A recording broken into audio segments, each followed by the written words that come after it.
WBNE. Hello and welcome to episode 152, all about the Silmarillion, chapters 12 and 13, being the 152nd part of That's What I'm Tolkien About.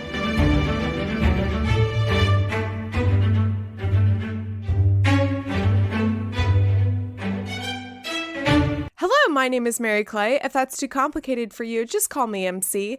I've been experiencing the world of J.R.R. Tolkien for the first time, and right now I am reading the Silmarillion, so you don't have to. Today I am joined by James Tauber, one of the people behind the Digital Tolkien Project. Welcome. Thank you very much. Thank you for coming on. You were telling me in our DMs that you were just teaching the Silmarillion in a format that I'm kind of approaching on this podcast. So I think that makes it a perfect fit for you to come on. Yeah, I'm very excited to be here. Before we dive into I'll say the chapters, because we're covering 2 chapters on this episode, why don't you tell me a little bit about your history with Tolkien and Lord of the Rings? How were you introduced to it? Was it with The Hobbit? Was it with The Lord of the Rings? Was it one of the weirdo animated movies in the 70s? What was that like? So I started off with The Hobbit. I read The Hobbit when I was about 11 years old. It was my favorite book. And my aunt, for my 12th birthday, knowing I was a huge fan of The Hobbit, bought me a copy of Return of the King. And she mustn't have realized that it was the third part of The Lord of the Rings. And so I was sort of stuck as a 12-year-old, knowing I couldn't really dive into Return of the King itself without reading the first 2.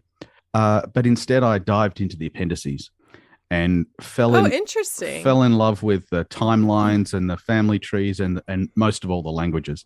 And jumping forward, I think that was a big seed planting for me to end up becoming a linguist. So my academic background is actually in linguistics, and I think the seeds were planted by Appendix E and F in Lord of the Rings. I subsequently tried then to read the Silmarillion. Even before I'd read Lord of the Rings, I tried to read the Silmarillion. I'd heard that it was a very difficult book, and as a 12-year-old, nothing would get me more excited about trying a book that even adults found difficult. And of course, I couldn't get through it. It was very difficult for 12-year-old me. I loved the Ainulindale and fell in love with the whole creation myth around music and everything, but I couldn't get through the rest. So it's always been close to my heart, this question of how do we make it more approachable? How do we get more people into the Silmarillion? Right. Because once you do get into it, it's so wonderful. But I understand that the challenges that it poses for many people. Yeah. And then how did all of that bring you to what you are working on now and why don't you explain too, for people who don't know, what the Digital Tolkien Project is? Absolutely. So as I said, my academic background is as a linguist, and a lot of the work that I was interested in doing was studying ancient languages, particularly New Testament Greek, but then that broadened to ancient Greek more generally and other historical languages. And I made a lot of use of computers in the study of those texts, using computers to sort of better understand the way the language was working, to better annotate the texts to understand what was going on. And then ended up making a bit of a career of that, building software, working with other scholars to better understand languages and texts. And then in 2018, I had this realization that the works of Tolkien are often associated or compared with many of the great texts that I was using a computer to study. So people will often say, the Silmarillion's like the Old Testament, or they'll right. Make connections to Homer and the Iliad and all that sort of stuff, right? And I thought, well, hang on a sec. If we're using this technology to help us understand these great texts from the past, why not do it for the texts of Tolkien as well? And so that was really the start of the Digital Tolkien Project, applying the latest use of computers in scholarship to the texts of Tolkien, and treating things like the Silmarillion and Lord of the Rings the way we would treat Homer's Iliad or Herodotus's histories or anything like that. So very cool. Yeah. So yes, I said earlier we are doing 2 chapters in this episode because chapter 12 of Men is very short. And honestly, as I was reading it, I was like, this isn't really about men. It's right. It takes a while to get to the men. Yes. It's mostly about how much better elves are. Right. So I messaged my good old Silmarillion reference buddy on TikTok, Don Marshall, and was like, hey, is there enough in this chapter that warrants doing a whole episode on it, or should I combine it? He was like, nah, combine it with the next chapter. And I was like, great, I will do just that. So yes, chapter 12 of Men. We are finally hearing about the coming of the second borns of Iluvatar. Even though they are not technically the second borns, because of course Aule made the dwarves after the elves are already existing, and so, or no, that was before. Anyway, but like the dwarves were there, so like it's all a little bit messy. Anyway, but it says a reminder for everyone in the previous chapter. Was it the previous chapter? Let me make sure. In the previous chapter, I think. No, wait, hang on. I'm getting everything confused. Yes, I was correct. In the previous chapter, the Valar have fortified Valinor for themselves. So they are now nice and safe, sitting on their own, and I guess just letting things happen in Middle-earth, sometimes interfering, and sometimes mostly just letting it go. So it opens with the Valar sat now behind their mountains at peace, and having given light to Middle-earth, they left it for long untended, which just kind of makes me laugh. Like they just let it go, let it grow wild. And the lordship of Morgoth was uncontested, save by the valor of the Noldor. So yeah, the Noldor are kind of the only ones doing anything over there with Morgoth. One of the rare cases where the Noldor are actually praised. Yeah, right. I know. Yeah. But I mean, it just makes me laugh that the Valar are like, well, I mean, Melkor, he's over there, so he's not our problem anymore. Right. And they just are like, okay, good luck, bye, have fun with that. And it does mention that Ulmo keeps an eye on, it says the exiles, it keeps an eye on the Noldor and everything over there because as a reminder for us all, Ulmo can kind of hear, he's like, you know, the FBI agent in your computer. He can hear and see everything because of the waters running through the earth. It says, at the first rising of the sun, the younger children of Iluvatar awoke. So the previous chapter, we learned about the sun and the moon becoming a thing. And so Tolkien established that first, that how did the sun and moon become to be? And then at the same time that was happening, the men are awakening. And it mentions, of course, that they have several names because we can never just have one name for anything. So they're called the Atani by the Eldar, the second people, also called Hildor, the followers. And then I'm not going to go through all of the other names it lists off. It's a lot of them. But some I would like to point out are the sickly, the strangers, the usurpers, and the self-cursed, and the night-fearers. So none of them are super complimentary. No, they're not. None of them are great. Yeah, I think this is a very pro-elvish account.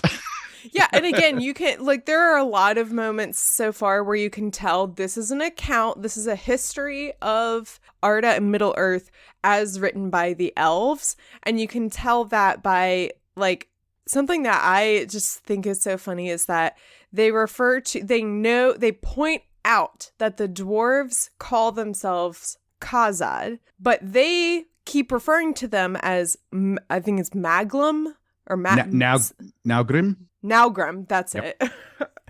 I don't know where that's such a different word. Yeah, they refer to them as Naugrim, which means the stunted people, despite the fact that they know that the dwarves have like their own name for themselves. So yeah, this is definitely one of those points where you can tell, okay, this is an account from the perspective of the elves. And I'll just say Tolkien does that a lot, where he points out the different names that different groups give people, and then that's very telling which name continues to be used for them. Yeah. So look out for that's always something worth looking out for, is which of the names different people use. Yes. It mentions that none of the Valar come to guide the men as they did with the elves. So the men are just kind of like stumbling around like, what, where are we? Who are we? What is this? And of course, like we mentioned earlier, that Olmo is kind of keeping an eye on things. So Olmo will come and like check in on them. And it mentions that they do love the waters because of this, but I love this. It says that like because they don't have any interactions with the Valar, they don't really understand them. They don't have this connection with them. They haven't seen there is no light of Valinor now, basically, because it's dead. It says that Olmo is kind of trying to communicate with them through the waters, and they love the water, but they understood not the messages. So they don't understand what they're being told, but they're like, I like the vibes here. I enjoy what's going on. And then we get into like a very long section of this chapter where all it does is talk about like, yeah, elves live a lot longer. They're fairer, they're wiser, they're a lot stronger. I was just going to say before we get into the elves, there's one other nice part about the paragraph you just read.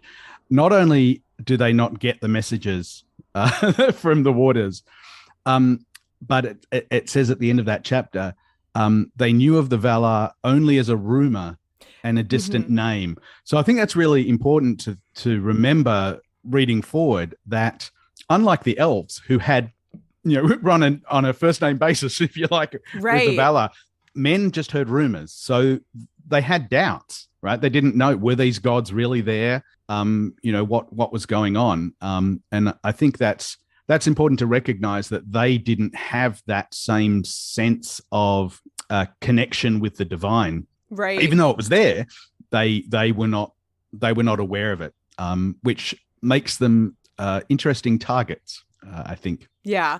And I think that's definitely one of the reasons that we go into this long paragraph about how the elves are better than the men, is that they're like, well, we knew the gods and you didn't.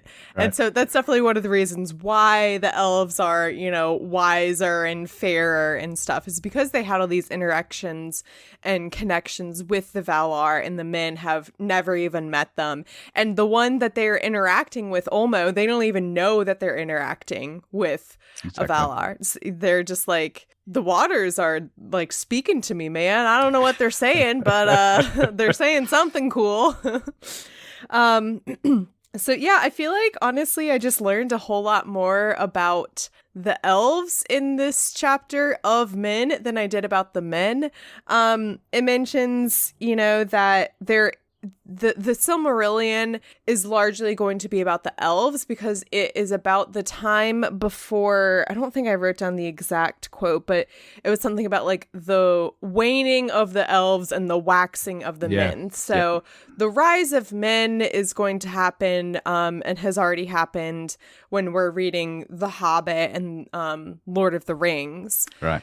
But this time in this age, that we are experiencing in the Silmarillion is the height of elves. They are really doing well. So there's not going to be much about men, I guess. It says, save only Beren, son of Berahar, whose hand had touched a Silmaril, which obviously I have heard Beren and Luthien, and I know, kind of the basic details of that story, but I don't think I knew that Beren touched a Silmaril, and that's a very big deal for the elves. So I guess we'll hear more about that in a chapter to come. Well, do you remember there's a nickname that's given to Beren in Lord of the Rings at one point, to do with his hand? No, I don't think I remember. Okay, he's described at one point as bare in one hand. I won't say anything more, but there's some parallels with Frodo, nine-fingered Frodo, and bare in one hand. I'll leave it at that. Okay, interesting. Also, it's just a funny nickname, like Old Bear in one hand. Oh man, like I briefly mentioned those crazy animated films from the 70s, Yep. but one of the songs is Frodo of the Nine Fingers and the Ring of Doom. The lyrics are like, why does he have nine fingers? Where is the Ring of Doom? Just like very basic and rudimentary. And it just makes me laugh all the time. It's like, Frodo of the Nine Fingers. Why does he have nine fingers? It's like, well, let's find out. Well, now you can find out. Yeah, why does Baron have one hand? Well, yeah, we're going to find out. Old bear in one hand. So funny. So anyway, despite all these large differences between the men and the elves, of course, being immortal, and the men being mortal, it does mention that the elves and men are allies and hold themselves akin, and there were some among men that learned the wisdom of the Eldar and became great and valiant among the captains of the Noldor. And this is a very good thing, of course, because this alliance is important as Morgoth is still a thing, and these darknesses over in Middle-earth are still a thing.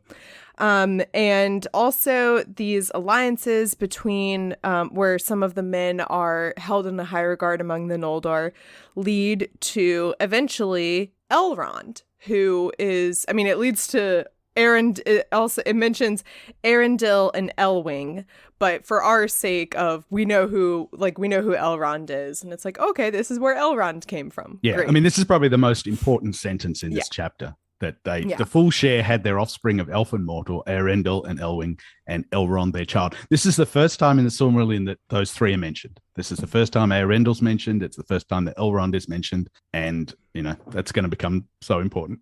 Yeah. One more. That's kind of like the end of this chapter. There's nothing really more important to note, but one thing that I just find so funny is that the Valar are, obviously there to bring to fruition the vision of Iluvatar, and they were there with the music of Ainur and all of that. And the children of Iluvatar, the elves, and then the second-born, the men are very much a part of that original vision that Iluvatar was very, excited about. Yep. And you would think like, oh, okay, if finally like this part of the vision of Iluvatar is happening, you would think the Valar would be like, let's, jump in and do stuff. And they're just like hands off, like, we're over here. We've already had a lot of bad stuff happen. We're gonna cut our losses and just play it safe now. Have fun over there. So the fact that they just apparently seem to so not care about this other part of the vision of Iluvatar. Yeah, exactly. Although, so one interesting thing about that is that it does mean that when they do occasionally intervene, which I mentioned because it happens once in the next chapter, that must mean something pretty significant. The fact that they're so hands off for the most part. Yeah. But when they do show up, and it always seems to involve eagles, when they do show up, it's a big deal. Yeah. Mm-hmm. Although I should point out, though, when they intervene in the next chapter, it's for elves. It's not for... Oh, yes, of course. Yes. It's not for the men. They don't care about them. Point. Yes. So, great. Is there anything else in this chapter you wanted to touch on or point out before we move on? I don't think so. No. Okay, great. Yeah. So it's funny. It is. Oh, well, I'll just say it is funny that it is called Of Men, because as you say, it's actually doesn't say much about the men at all. And we'll have to wait to a later chapter to actually find out. I was going to say it's interesting. I think the only reason that chapter is put there is because they are born at the rising of the first sun. Yeah. And the sun and the moon obviously had just been created in the previous chapter. But then we jumped to this next chapter and I was like, oh, okay, so we've just introduced the men. Are they going to, you know, play some part in what's happening? No, not we yet. don't see them at all. Not for a while. So not for a while. So this next chapter, chapter 13 of the Return of the Noldor. And as I said in our messages, I think I had yet to read the chapters yet. And just judging from the title, I was like, oh boy, This what's is a big Feanor up to? What's he going to do? This is a big one. There's a lot of that sort of, the Silmarillion jumps around a bit, especially in these chapters. And, you know, we had chapter 9 where the flight of the Noldor, right? And this is kind of now the other side of that, right? We saw them run away. Yeah. Well, not run away, but, you know, head off after Morgoth to Middle Earth. And now we're catching up. We got a couple of chapters, a few chapters of what happened in the middle with Thingol and the men now. And now we're going to find out what happened when Feanor gets to Middle Earth. Yeah. And also judging from the title, I was like, oh, so are they going to go back to Valinor? I was like, oh, that's going to be interesting. Like, are we going to have to see like Feanor like groveling, being like, we made a mistake. Can we please come back? But that does not happen at all. So we know what happened with how they left. Feanor took his sons and some other people who could fit in the boats that they had. They crossed the sea, reached the land, and then burned all the boats. And then that left behind his brother Fingolfin, who was then left to lead the rest of the people over the stretch of, you know, desolate ice. Yep. Very treacherous journey in order for them to make it to Middle Earth, which they eventually do. So, yes, when they arrive on land and they burn the boats, it says that the flames were seen not only by Fingolfin, but also by the orcs and the Watchers of Morgoth. Whoops. Which it's like, yeah. Just so much of this, of what happens here, and like everything to do with Feanor is him just like not thinking through and just not knowing about, you know, consequences, basically. Yeah. So Morgoth is like, ooh, my enemy, my mortal enemy, even though they're not mortal, whatever. Anyway, arch nemesis, there we go. Feanor is here. So he sends out his, you know, fleet of bad guys to go and fight them, thinking that they are going to, you know, surprise them and catch them unawares. And this is known as the second battle in the Wars of Beleriand. And even though the Noldor are outnumbered and they were surprised, they were still victorious, for the light of Aman was not yet dimmed in their eyes, and they were strong and swift and deadly in anger, and their swords were long and terrible. Oh yeah, because I think it also mentions that Morgoth doesn't know that they've like created all these weapons yet. He doesn't know that like what they've done to strengthen themselves. So yeah, they win, the orcs flee, and head back to Angband, and this was a 10-day battle, it says, and Morgoth is obviously very upset that he lost this battle. However, a little like spot of hope for him is that he learns that Feanor has not like stopped their journey at all, and he is dead set on like following the orcs and figuring out where Morgoth is and going to take him on one-on-one and take him out. And he is just, Feanor has just like lost. I mean, he's gone off the deep end. I think I've said that like 20 times so far in his story that like, yeah, he's gone off the deep end. But yeah, his wrath against the enemy, he would not halt. He laughed aloud as he wielded his sword, rejoicing that he had dared the wrath of the Valar and the evils of the road, that he might see the hour of his vengeance. Nothing did he know of Angband. This is the key point, right? Yeah. Nothing did he know. That's just what, you know, his journey and story in summary. So he has no idea about Angband and this fortress and the defenses that Morgoth has prepared. So on the road, because he is refusing to halt and he's so fueled by anger and vengeance, he gets ahead of his people and is by himself. And that's when Morgoth sends some Balrogs up to fight him. I was just going to say, there's this wonderful thing where he says, he didn't know the strength of the defense of Morgoth, but it adds, even had he known, it wouldn't have deterred him. Yes, right? He is so insanely consumed by this rock. So consumed by the flame of his own wrath. Yeah. Yes, so true. So just like he's just hopeless. Yeah, exactly. There's no saving him anymore. So he is alone and he is surrounded, wrapped in fire and wounded with many wounds, it says. And he was smitten to the ground by Gothmog, Lord of Balrogs. And this is why I think you mentioned, before we had started recording, that it already mentions Ecthelion slew in Gondolin Gothmog. Yeah. Spoiler alert. So I guess we'll see that happen. Is this the same? This can't be the same Ecthelion who is Denethor's father? No. Okay. No, Denethor's, there are multiple Denethors as well. Yeah. But the Denethor that we know from Lord of the Rings, his father Ecthelion is named after this Ecthelion. Okay, they're presumably both named after other. Yes, cool. Exactly. Sweet. So just clearing that up for myself and for anyone else, because of course I remember that iconic line from Return of the King as Denethor is running off on fire and Gandalf goes, "So passes Denethor, son of Ecthelion." Terrible Gandalf impression. Moving on. However, good news. Feanor's sons arrive just in time and they fight them off, and the Balrogs leave and go back to Angband, and they are able to get their father.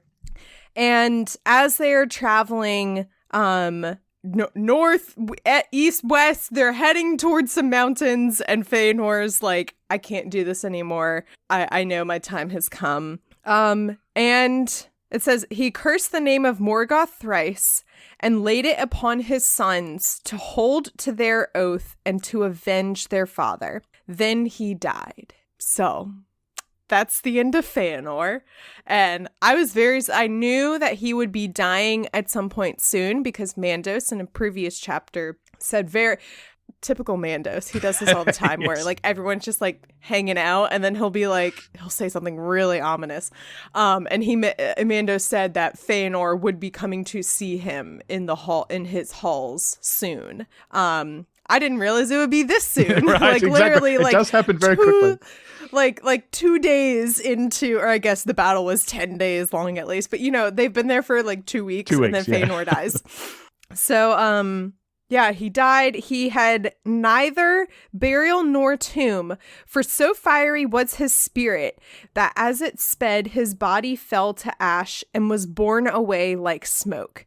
So that's creepy and weird that he just kind of withers away. And it says, thus ended the mightiest of the Noldor, whose deeds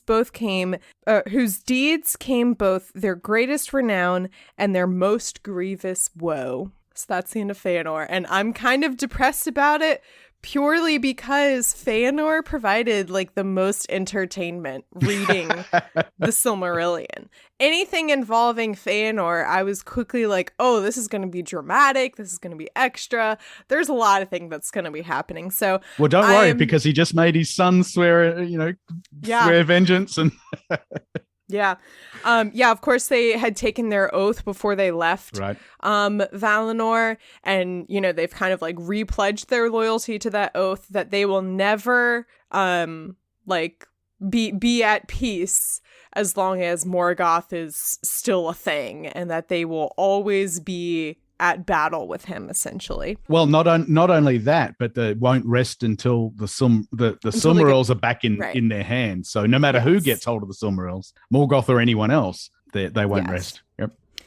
Let's see. Sorry, just want to make sure I'm checking my notes right. Yes. Important to note that in this chapter, there are so many references to geographic locations. It's kind of ridiculous.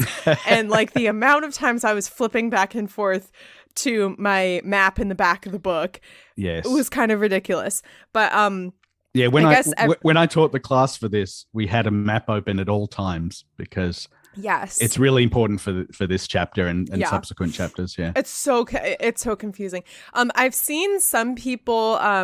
There's some books that are created where when there's a map, it folds. It's at the back of the book and it folds out. Yep. So you can just have it like lined up next to your page as you are reading. And I'm like, I need that because having to flip back, and it's not like, oh, let me flip to, it's a chunk of a book that I have to keep flopping around in my hands back and forth. But I would encourage readers to do that because it really does help to look at the map. Not only that, but also the family tree, reminding yourselves of the other, like Finwë's sons and their sons.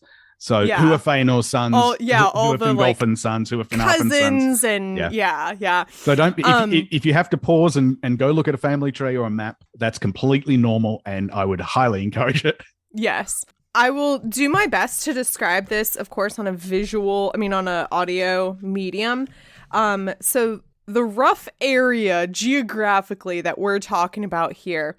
So, everyone picture in your head you're in math class and you're mapping out on a 4-quadrant graph. In the top left quadrant is Hithlum. And this is also what gets confusing, because as you're reading the book, that he'll go back and forth between like Hithlum and Mithrim, and Mithrim is a location within the land of Hithlum. And so when you're talking about Hithlum, or when you're talking about Mithrim, you're also talking about Hithlum. Right. So that's very confusing. So anyway, so in the top left quadrant is Hithlum, where are these mountain ranges and this area of land known as Mithrim. So that's kind of like one main area. Then in the top right quadrant is, I don't even know how to pronounce it, but it's kind of where Morgoth has Morgoth's domain, where he's kind of taken charge of that land. Yep. Are you talking about Ardgarlan? Yes. Yep. And then below that, in the bottom right quadrant, is the annoying thing is that the fold of my map also cut Doriath. Yep, Doriath, yep. The forest where Thingol and Melian are. So those are kind of our main quadrants. Yep. At some point later in the story, pretend we add another quadrant onto the very right side of Morgoth's land, and that's where Maedhros will go at some point. But these main 3 lands are kind of where we're at. And so once I figured out, like, okay, this is kind of the rough area of what we're dealing with now, it was more helpful. So that being said, there were still a lot of points where he's talking about locations, and I'm like, I cannot locate this on the map. I don't know where we are. And that's when I just gave up and was like, whatever. So they travel over the mountains. It says, all the elves of Beleriand were filled with wonder and with hope at the coming of their mighty kindred, who thus returned unlooked for from the west in the very hour of their need, believing indeed at first that they came as emissaries of the Valar to deliver them. So I was just going to say, because remember, the Sindar have been here under King Thingol, and they'd already had the battle. Remember the battle we talked about at the start of the chapter was the second battle of Beleriand, right? Yes. The first battle of Beleriand was the Sindar that had been in Beleriand, stayed in Beleriand. They had a difficult time. They were victorious on one side, not so victorious in another. Círdan was under siege, and so on. So they were quite hopeful when all of a sudden their Noldor brothers appeared. They thought, yes, the Valar have sent us help. Yes. And also, they're very relieved that they're not there to be like, hey, the Valar sent us to come get you. Right. And you're going to come over back to Valinor with us. Because at this point, they've already, established their lives, established their land and kingdom and everything over here. They're living a pretty happy life. They're not worried about going over to Valinor. So yeah, it's just so funny, like what they don't know yet about these people. They're like, oh my God, more elves. This is great. Can't wait to see what kind of, family reunions we have. Well, especially because remember that the way that Feanor got the ships to sail over was to kill a bunch of Teleri, who are the Sindar who stayed behind are related to the Teleri. Yes. So it's sort of like, yay, the Noldor, not knowing what the Noldor have done. Yeah, there's so much they don't know. Yeah. Yep. So even in the hour of the death of Feanor, so Feanor has just died, and a messenger comes from Morgoth, saying that he is surrendering and offering terms even to the surrender of a Silmaril. And I was just kind of laughing at this because in my mind, I've just been imagining all of this as like ancient Greek mythology and like all out battle. And I'm just imagining like the movie Troy and everything. And so when like Morgoth sends he sends an embassy is what it says. It just makes it seem like so much more like dignified and diplomatic than I've been imagining in my head. So Maedhros, and a reminder for everyone, I have never been able to properly pronounce his name, so we're just not going to worry about it. Maedhros is now in charge because he's the oldest of Feanor's sons and Feanor's dead. And they're obviously like, yeah, Morgoth wants to surrender. Sure. Yeah. Like, he's just killed his arch nemesis, and you're telling us he wants to surrender? Yeah, right. So they decide to, kind of like double bluff here. And they're like, yeah, we're going to accept your terms. Let's meet up. Like, nobody bring any backup. And then, of course, everyone brings backup. So an all-out battle breaks out, and they eventually draw back. But Morgoth is able to capture Maedhros, and he is held hostage. Morgoth says, I'll release him to you if you, surrender, so to speak, you forfeit this war, and you leave and depart from Beleriand into the south of the world, it says. But because of their oath that they have taken, they cannot in any means forsake this war. So they have to leave their brother there. Morgoth takes him and hangs him upon it says the precipice upon Thangorodrim. Is that just a part of Angband? It's the mountain on top of that Angband is under. Yeah. So it's got it. Massive mountain. Yep. Got it. So he is hung upon this mountain and caught to the rock by the wrist of his right hand in a band of steel. So he's just hanging by his hand on this mountain forever, essentially. Or maybe not forever. Ooh. Something that I hadn't noticed before. Earlier, when Feanor is dying, he looks out and sees the mountains of Thangorodrim as he's dying. That's sort of the last, it says at the top of the chapter, that this is the sort of the last thing he sees when he's cursing Morgoth and everything. It's quite chilling to think he didn't know that his eldest son was going to be chained to that mountain, not very long after. Yeah. Yeah. Mm-hmm. Very chilling.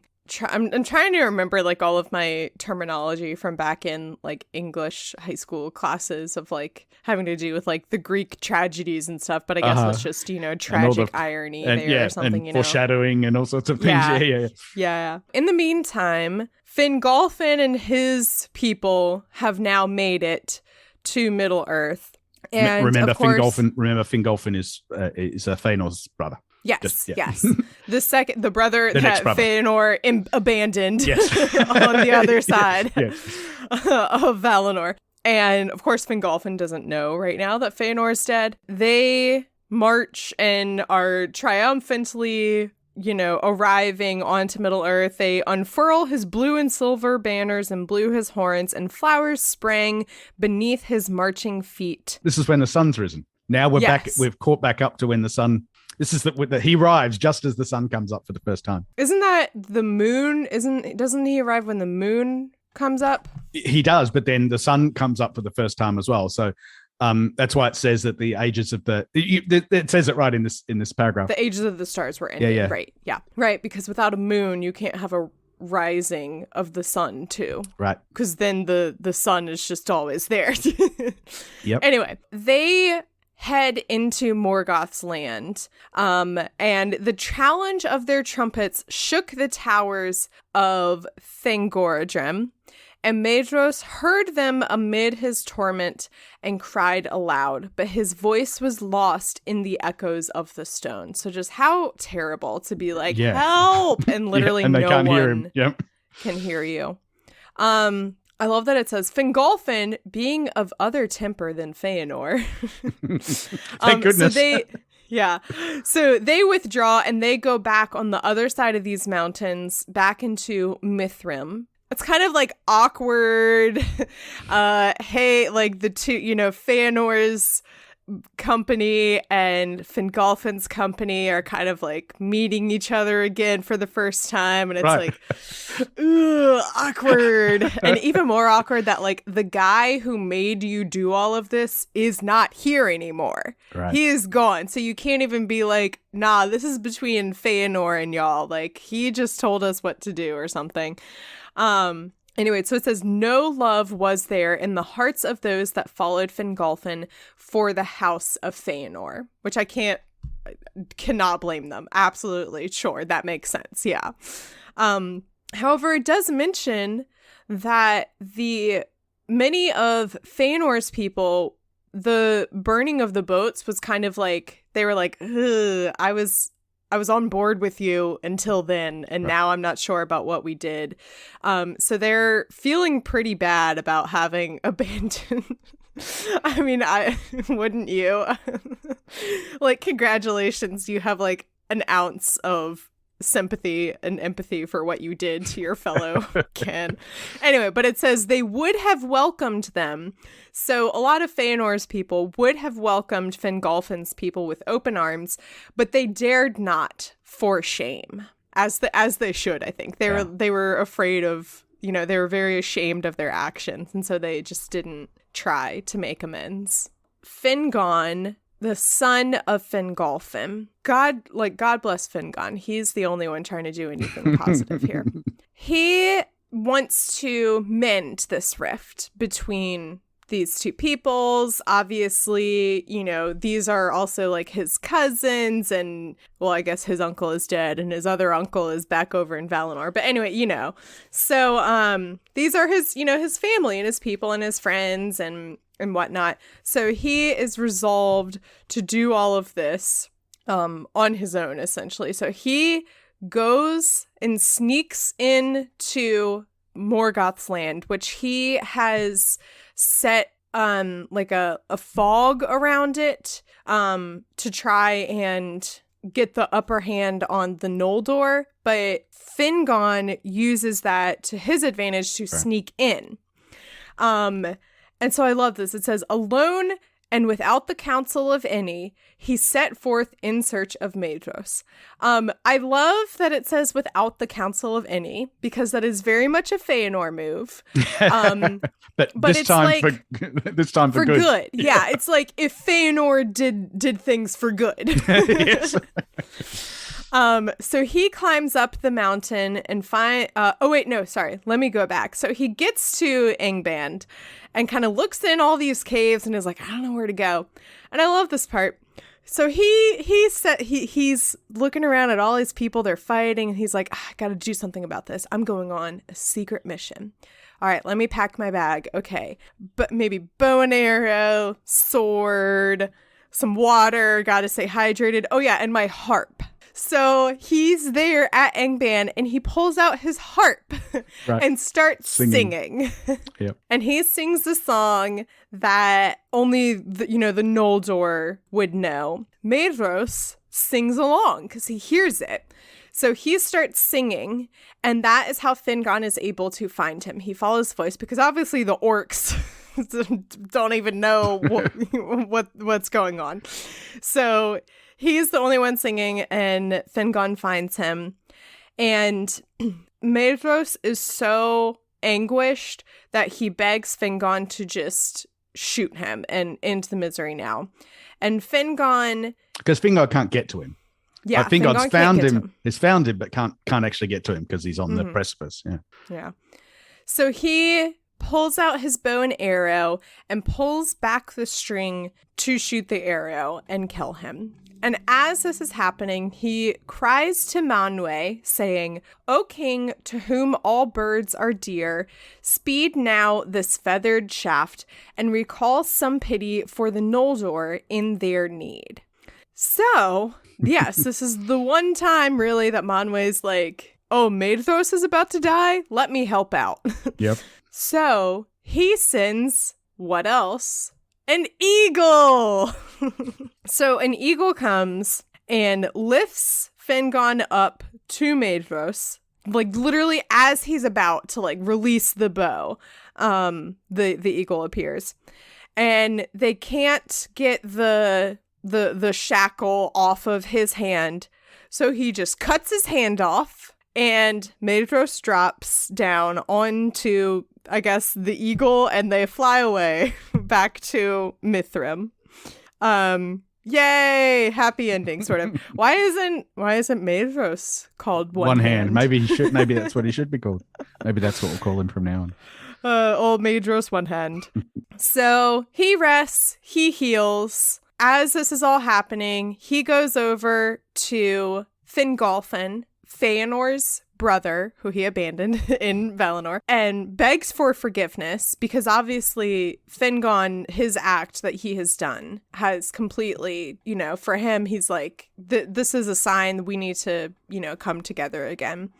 And so he goes to Fingolfin. Can you tell that there's so much hesitance every time I say like Finn or like where I'm like, okay, which name is about to come out of my mouth?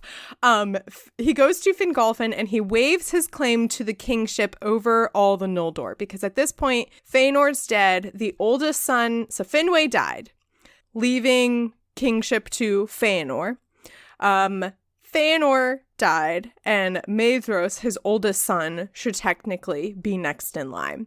However, he passes it on to Fingolfin as a sign that they are ready to, put these things behind them and move forward. However, it says, but to this his brothers did not all in their hearts agree. Yeah, they're like, so what? What are you doing, Maedhros?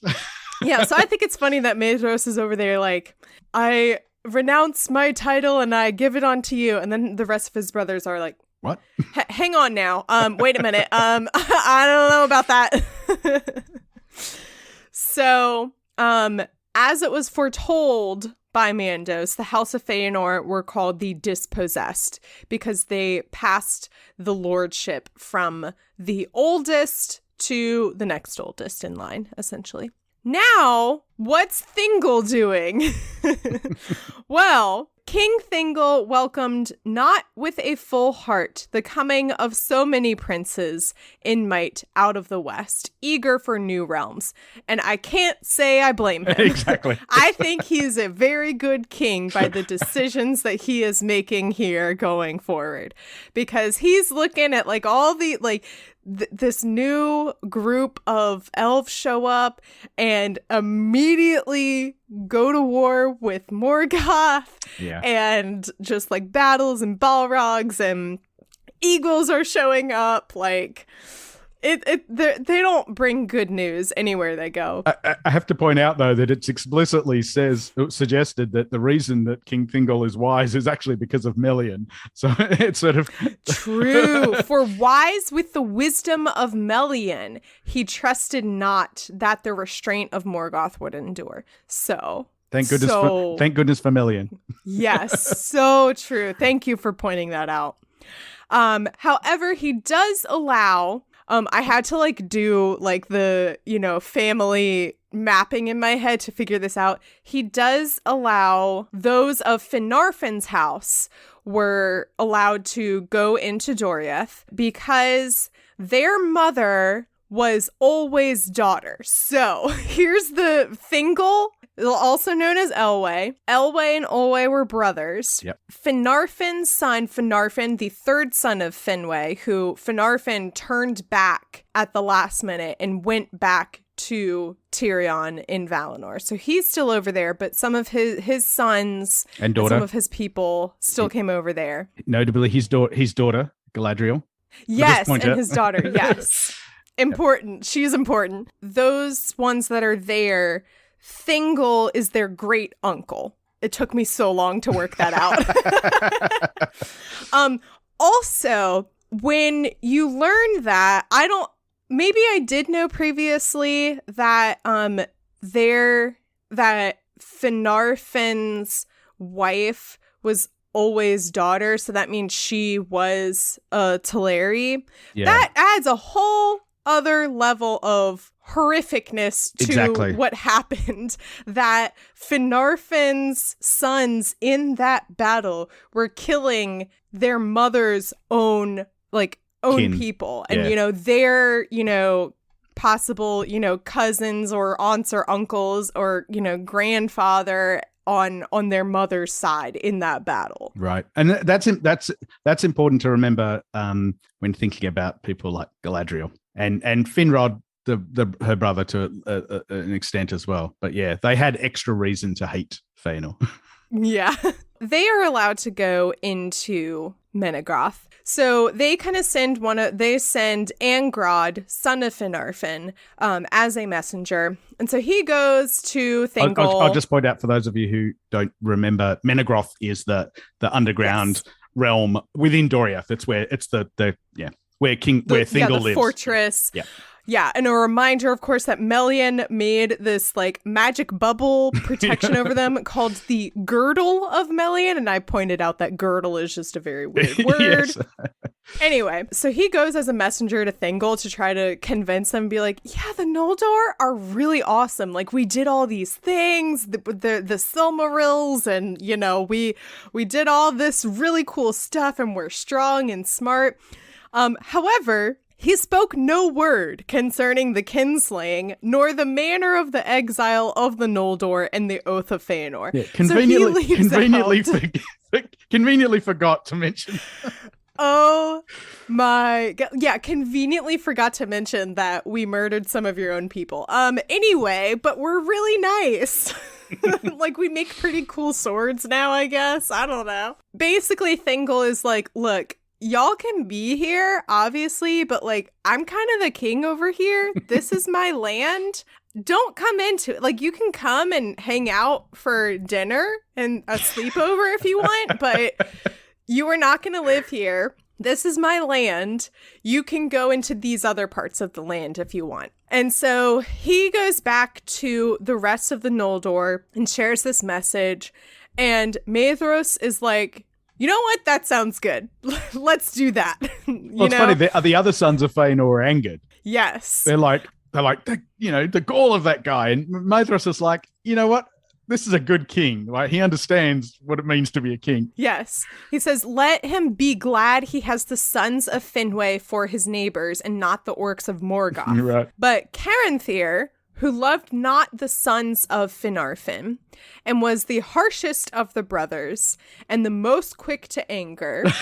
Which I think is hilarious, because they're all harsh and they're all quick to anger. So if he's the worst, that's saying something. Yeah, he got those Feanor genes, just straight copy. And he's like, no, we're the kings here. Let them not forget that we are in charge. Also, he's like, who made you, who died and made you our spokesman? What's his name? Angrod. Let not the sons of Finarfin run hither and thither with their tails to this dark elfiness caves. And Angrod easily could have been like, I purposefully like left out the biggest red flag to make you guys look good, okay? And also the only reason that Finarfin, the sons of Finarfin are able to go in is because they're the only ones allowed in. So that's who you have for your messenger. You just got to live with it. The other funny thing is that they call him a dark elf, which of course he's not, because he did go to Valinor and see the two trees. So they're conveniently forgetting that he's actually one of the Calaquendi. Yes, that's true. Yeah. He just decided not to go back. Yes. Got a bit distracted on the way over there. Everyone else is like, I don't know about that, Caranthir. That seems a bit harsh. And they're all a bit worried. It says, fearing the fell spirit of the sons of Feanor, that it seemed would ever be like to burst forth in rash word or violence. So Maedhros takes his brothers and they depart and they head. Remember that like extra quadrant I was telling you guys earlier to add to the right, on the far right of the map? So they head on the other side of Morgoth's territory. It said that Maedhros decided to go over there because he was very willing that the chief peril of assault should fall upon himself. So he's kind of like, you know what? If this draws attention to us on this side, if this draws Morgoth's attention over to us, so be it. Because also we have that unbreakable vow that we did. Right. And it's interesting. We made that oath. the region is called the March of Maedhros, Yes. and that word march is the term for the border land, right? So that's what a march is. It's the outer boundary of a land. So he's setting himself up to be on the border of Morgoth's land and the rest of the place. So yeah. But Caranthir is pretty mad about this. So he takes some people and they go even further east of where Maedhros went. It is there that they stumble upon the dwarves. It says, no great love was there between them. For the dwarves were secret and quick to resentment. And Caranthir was haughty and scarce concealed his scorn for the unloveliness of the Naugrim. So, and his people followed their lord. So it was really Caranthir who didn't like him, and the rest of the people are like, yeah, we don't like him either. But to your point, do you notice it starts off saying the dwarves were secret, but then the moment it's talking about Caranthir's scorn, they're referred to as the Naugrim. Naugrim, yeah. Yeah, the insulting term that the elves use for them, yes. However, they both don't, an enemy of my enemy is my ally. Yes. They both don't like Morgoth. So they make an alliance and had of it great profit. So the Naugrim learn many secrets of craft because obviously they have this connection of Aule, the Noldor and the dwarves too. And the Noldor are great crafters. So they pass on all of this knowledge. And then because of where Caranthir has set up his, camp of people, anytime the dwarves pass through them, I guess it's like a tax. Yeah. Or, a toll, essentially. Yeah, it says, all the traffic of the dwarf mines passed first through the hands of Caranthir, and thus great riches came to him. So they've kind of set up an alliance that, honestly, it sounds like the elves are getting more out of it than the dwarves, but okay, as long as the dwarves are happy with it, I guess. Maybe we'll see more about that later. Then 20 years pass, and Fingolfin, king of the Noldor, made a great feast, and it is called the Feast of Reuniting, and this is a really big deal, and so they all come together, and it makes me laugh that it took them 20 years to get to a point where they could all hang out in the same room and be like, wasn't that a crazy time we all had together back Remember then? that time that I killed the rest of your kin? Yeah. Yeah. So they have a really great feast. Oaths were sworn of league and friendship.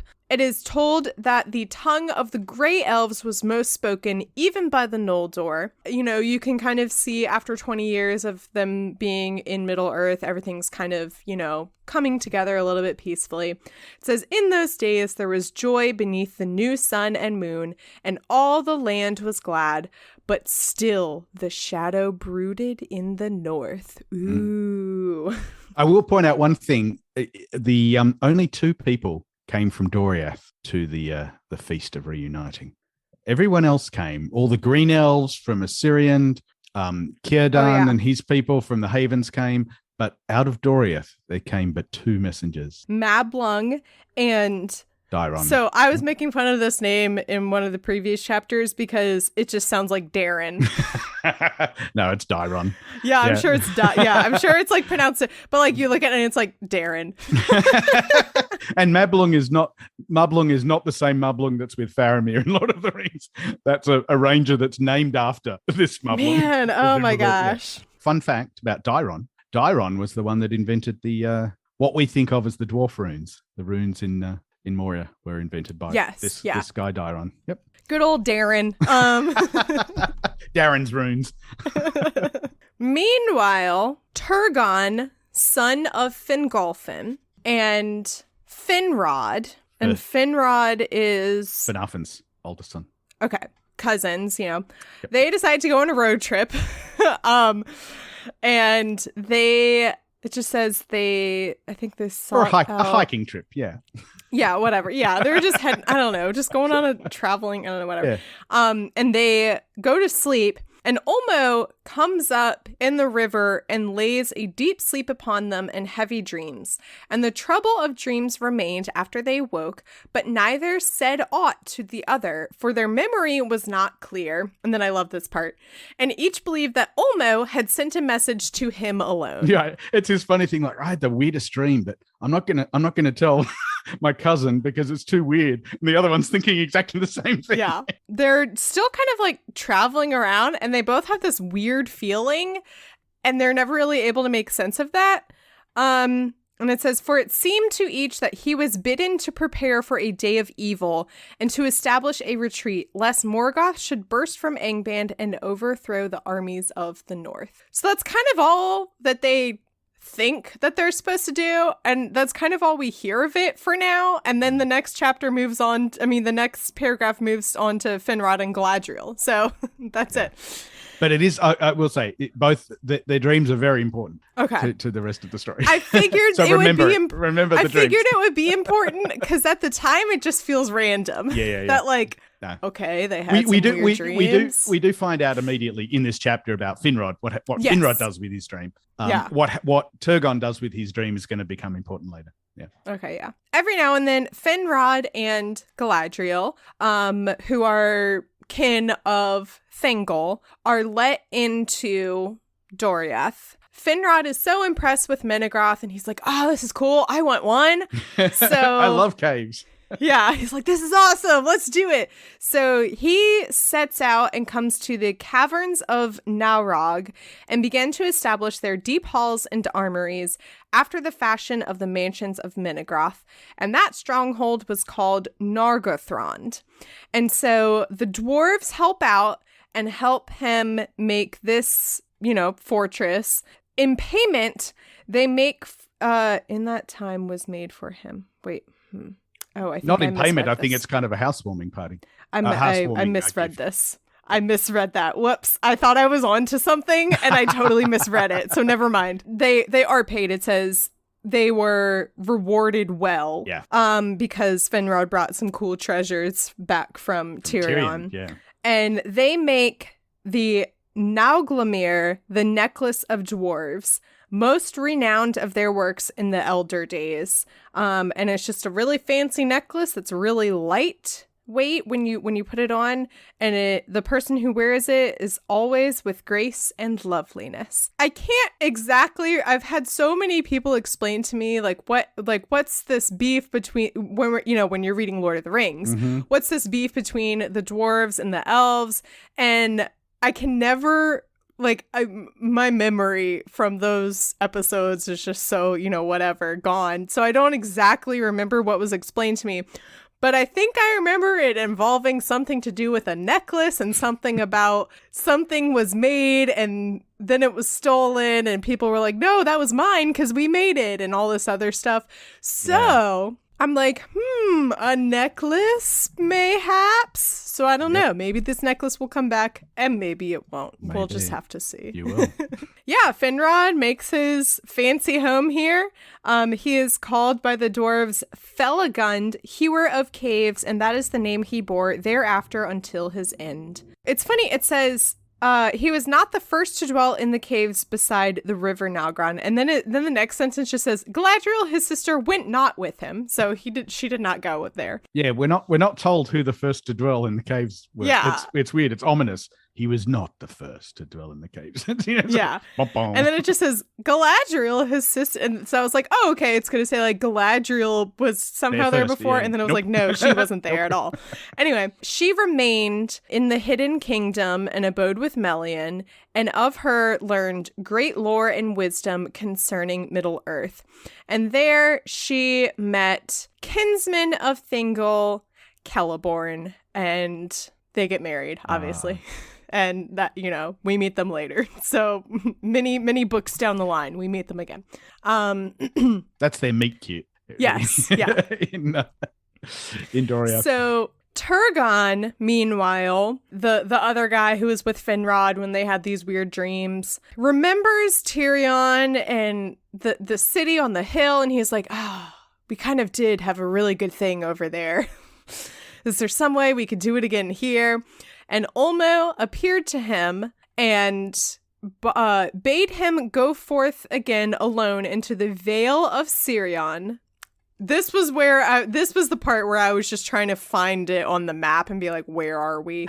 But he goes down a river until he discovers the hidden Vale of Tumladen in the encircling mountains, in the midst of which there was a hill of stone. He doesn't tell anyone about this. Obviously, it's his secret hiding spot. I don't know. It's his secret city, I guess, that he is going to do. But he plans to create a city after, the model of Tyrion upon Tuna and kind of recreate it there. So I guess more to come on that matter. Yeah, yes. And it's a big deal. So pay attention to this to this part. It's going to be a very important part of the story. Now, Morgoth, he's still, things are still going on. Morgoth, believing the report of his spies that the lords of the Noldor were wandering abroad with little thought of war, made trial of the strength and watchfulness of his enemies. So Morgoth is like, okay, they seem to have forgotten about me. They've forgotten about this battle. I think now's the perfect time to surprise them. He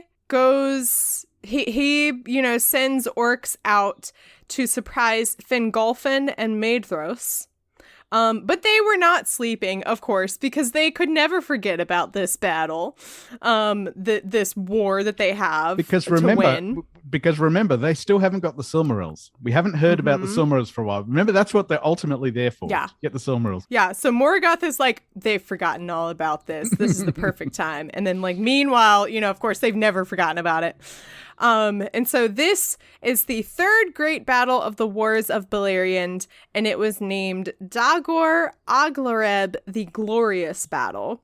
So they defeated the servants of Morgoth and pursued them across Ardgalen, which is Morgoth's land, destroyed them utterly to the least and last within sight of Angband's gates. So this is kind of the closest they've gotten to actually fighting at Angband in his fortress, aside from Feanor going himself. Solo, yeah. Which did not turn out well. They see this as a victory and they decide it is time for a siege. So this is the siege of Angband, which lasted 400 years. The war never wholly ceased in all that time of the siege, it says. And so in that time, Morgoth devised new evils. Ever and anon, he would make trial of his enemies. So it's just kind of so much back and forth of the Noldor are constantly fighting against Morgoth and his, creations, and this siege upon Angband is going well. But then Morgoth is still fighting back with all of these evils that he is creating. However, he sends some orcs out because there's this one part of his land that no one can really reach to cover. And so that's where he sends out the orcs to kind of spy and fight and do whatever. And they are commanded to take alive anyone they come across. And so they bring back some elves, I guess, and Morgoth, in this way, learns much of what had befallen since the rebellion of Feanor, and he rejoiced, seeing therein the seed of many dissensions among his foes. So Morgoth is now finally learning that what Feanor set out to do did not go well. Not going well, and a lot of what, I mean, like, sure, ultimately they've reached their goal of getting to Middle-earth, but Feanor's dead. His sons are, fighting amongst each other and have different ideas of how to move forward. They've passed the kingship on to Fingolfin. So he counts that as, I don't know, a tally in his column for him. Yeah, I think I was going to say, I think that's really important that Morgoth realizes that the greatest weapon he has against the elves is the dissension within amongst the elves. Yeah, which has always been his strong suit. Yes, that's true. Going sowing right back those seeds of defeat. I mean, of deceit. Yeah. Yes, absolutely. So meanwhile, during this siege, I guess Morgoth makes dragons. Mm-hmm. Is that what happens? Because, let me go back real quick. He was going to take Fingolfin by surprise and sends an army over to fight him. And Fingon, I think, is on the way, I guess, to see his dad. Whatever. I'm getting so confused now. Anyway, Uncle. Fingolfin is the uncle of Fingon. Yes. Oh, no. Fingon is... No. Father, sorry. See, it is, yeah. It's too confusing. Yeah. No, Fingon is his Fingon father. is nearby. Yeah. He might not even be on the way to see him. Whatever. Yeah, he's nearby, and he sees all these orcs. And he just, takes them out. But it says... that this was not reckoned among the great battles, for the orcs were not great in number. You can imagine Fingon going, "Come on, what do you mean it's serious? What do you mean it's not reckoned among the great battles?" That's what I was thinking too. I'm like, "Are you serious?" He just took out all of this stuff by himself, And then Morgoth, it just says, after 100 years. Glaurung, the first of the Uruk-loki, the fire drakes of the north, issued from Angband's gates by night. So, Morgoth has just casually created a dragon. Yep. However, the dragon kind of got a little bit ahead of himself. Still a baby. He was young, and not even half grown. He was still kind of slow, and I don't think his scales, his armor was fully strong yet. So he is easily defeated and warded off, and so he goes flying back to Angband. And Fingon's happy, and the Noldor are happy, and they're just kind of oblivious to what this means. It says few foresaw the full meaning and threat of this new thing, which I think is hilarious. That a dragon comes up and they're like, "Yay, we won!" And they're like, "We don't have to worry about this ever again." Right. Because it was just a baby. Yeah. And Morgoth is pretty upset because Glaurung left too quickly. He revealed himself too soon. So they kind of already know about this creature that has been created. I guess, another, they're still in the siege of Angband. And during this time, all Beleriand prospered and grew rich. The Noldor and the Sindar, even though we have all this kind of interesting, dynamics between Thingol and welcoming only certain people of the Noldor into, his kingdom, they still become, one essentially. Even though the Noldor, always, we have to be reminded, have the greatest power of mind and body, and were mighty warriors and sages. But the Sindar sing pretty, is what it says. They had the fairer voices and were more skilled in music, save only Maglor, son of Feanor. And they love the woods and riversides. And some of the gray elves still wandered far and wide without settled abode, and they sang as they went. So that's what happened when the Noldor came to Middle-earth. Exactly. Oh my gosh. So a lot happened in that chapter. Was there anything I missed or something that you wanted to point out? I don't think so. I mean, it is a significant chapter that's interesting in that it's got both large scale stories about sort of battles and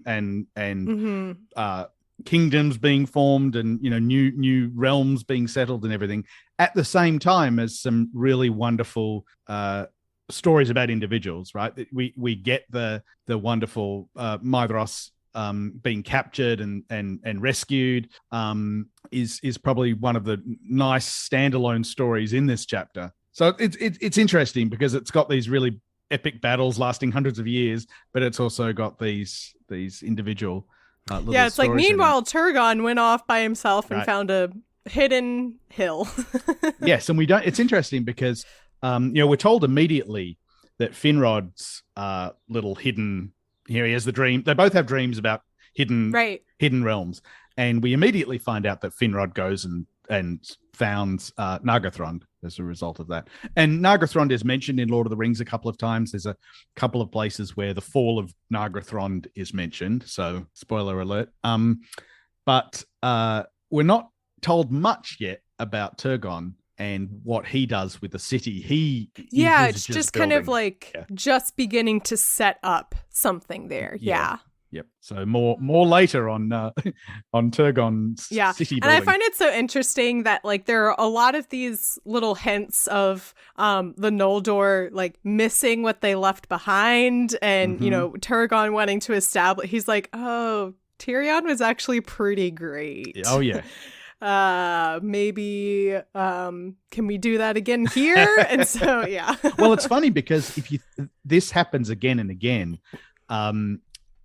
The same's true in Lord of the Rings. A lot of the stuff gets built after the fashion of what people remember from earlier time. Maybe they remember Numenor, but the people in Numenor were building stuff based on what they remember from the First Age, and the stuff in Beleriand is built with what they remember from Valinor. So there's a lot of this nostalgia for the past. That's why it's fun reading the Silmarillion, because you actually get to hear about the original, right? We know that there's that about Tyrion and the two trees and all this kind of stuff that echoes down through the ages. Yeah. Well, James, thank you so much for joining me. My pleasure. Is there anything that you would like to share with the audience, and where can people find you on the internet?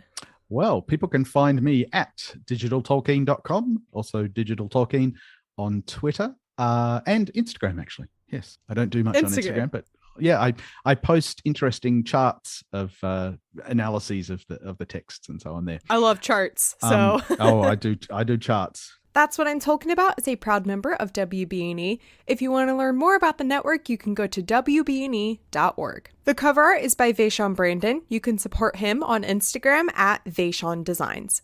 You can get merch for That's What I'm Talking About by going to tpublic.com/user/talkingaboutpod. You can follow the podcast on social media at TolkienAboutPod. You can follow me on Twitter and TikTok at MCWhatsup and on Instagram at MCTurndownForWhat. You can support the podcast by becoming a patron. Go to patreon.com/TolkienAboutPod to explore the different tiers and perks that are available. You can join the shout out tier and become a sponsor of the podcast, like John. John is our newest supporter of the podcast.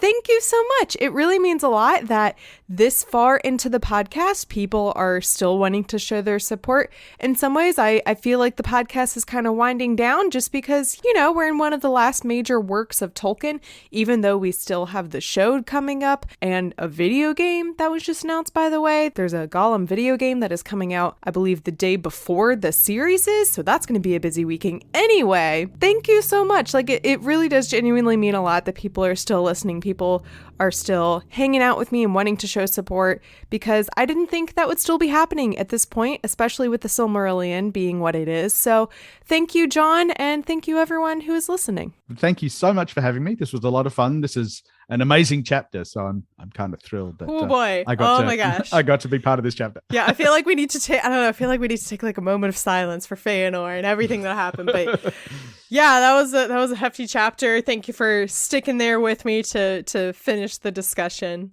My pleasure. All that being said, do you have any parting words for the audience? If you're struggling with the Silmarillion, stick with it. Take your time. Don't hesitate to go back and reread stuff. Look at maps. Look at family trees. There's so much here. There's so much still, in the 10th reading or 100th reading, whatever, to gain. So just, don't don't give up. This is a wonderful book that will keep bearing fruit for those who who read it. And that's what I'm talking about.